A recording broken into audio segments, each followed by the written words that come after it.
how do you reach out to these influencers? Well, the most obvious example is a cold email. And to have a guideline for writing cold emails, what I'm going to reference is this Harvard Business Review article, A Guide to Cold Emailing. Now, it doesn't necessarily have to be an email. What content you're using could be used in various ways. So for example, one way that I solicit influencers is I go to Facebook and I find a group and I find out who runs the group, the admin for the group, and I send them a message on Facebook.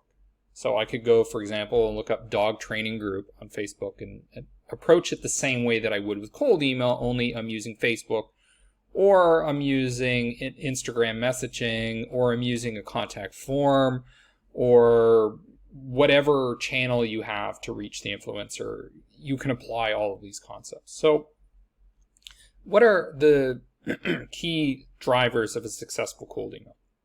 Well, the most important thing is to tailor the message to the recipient. So if the person receiving the email, the influencer, doesn't feel like it's special to them and that it's just some sort of generic template, they're going to reject it, they're going to resist it, they're going to believe that it's just you trying to get something out of them. It's all about me, I want. But when you tailor it to them, they're going to be much more receptive to it. Now, this doesn't mean that you need to handwrite every single email. So you can automate emails to thousands of influencers using this tool called Lemlist. So Lemlist is a cold email tool.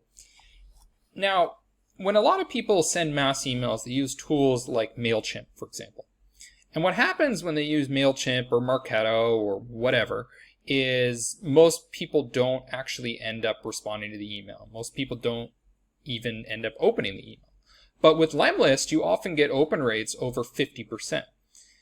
So the key problem with email is actually that most email doesn't end up in people's inboxes, and that's why they don't open it. That's why they never read it. That's why they never consider talking to you as the app developer.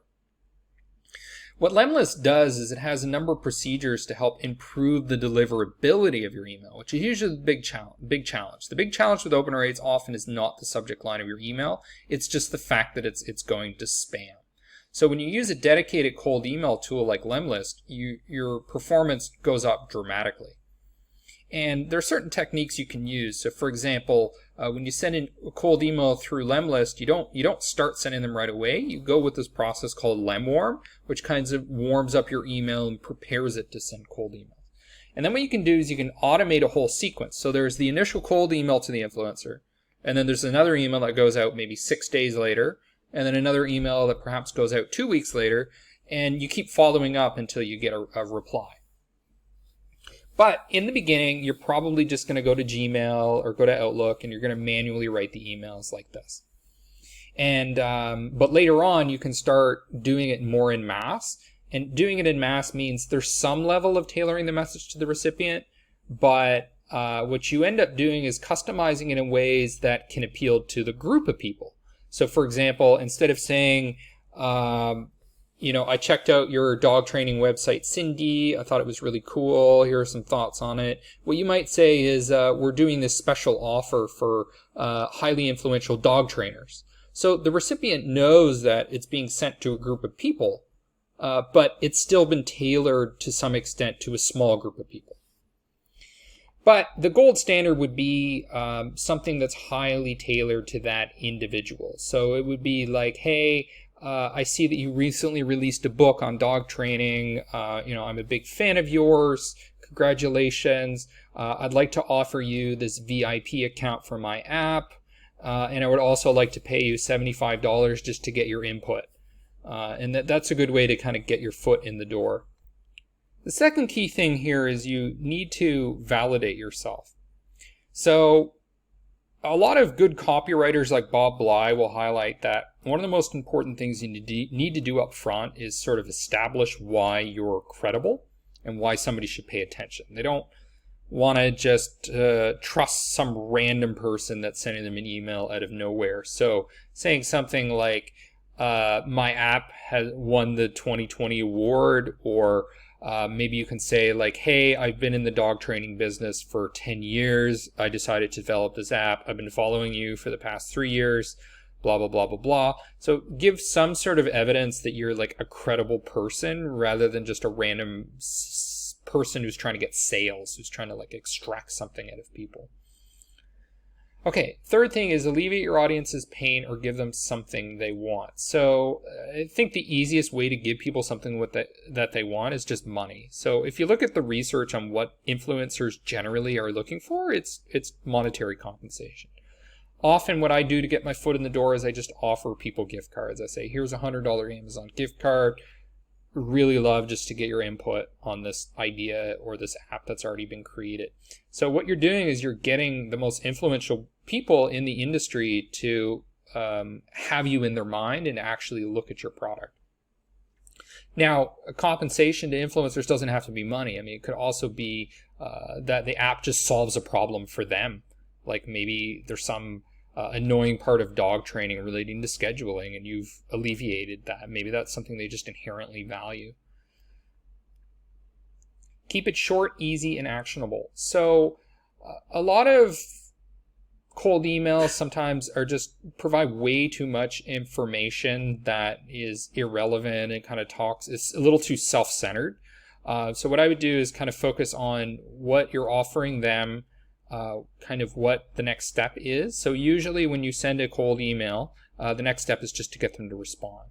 And, respond, it could be through Facebook, could be through Instagram, whatever channel you're reaching them out to in.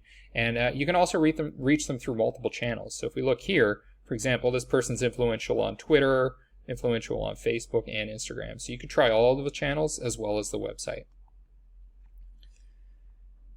Now, the last key thing here, and there's a bonus after this, but the main last one is be appreciative and a little bit vulnerable. So sometimes when people do a lot of personal branding and they're the CEO of the app business, you might try to sound like an authority. You're the expert in whatever you're selling. But when you're approaching an influencer, you want to be a bit more submissive, a bit more like they're in control. So use things like smiley faces and, oh, thank you so much. And I'm not saying be disingenuous. I'm just saying like you're not trying to be the leader in this case. You're trying to let them have the dominant position. And the last thing that is highlighted here is don't use a template. So I'm not so sure about this last point because I think it depends. I mean, if you're approaching the number one influencer or like a journalist for CNN, some really high level person, yeah, you're not going to use a template, right? You're going to custom tailor it to this person because they get solicitations all the time. But if you're going after like a tier 3 influencer, somebody who maybe influences like 100 people, something like that, you're probably going to want to use a template because you don't want to waste your time. That said, your template should be tailored to some extent to that audience. And the way you would use templates with a tool like Lemlist is you would say like, hi, first name, I'm reaching out to some of the top dog trainers in the US, and I'm impressed with your following. Okay, so this is a template. We're automatically filling in the first name, and we're using top dog trainers in the US. So basically what you're going to do is you're going to import a list of dog trainers in the US, and maybe you'll have a separate one for dog trainers in Canada. So to some extent you're using a template, but you're modifying it slightly based on what group of people you're targeting. So I don't fully agree with this, but I understand what he's getting at, which is that templates can seem very spammy, but often it's the only profitable way to promote your app at scale when you're going after tier 3 influencers.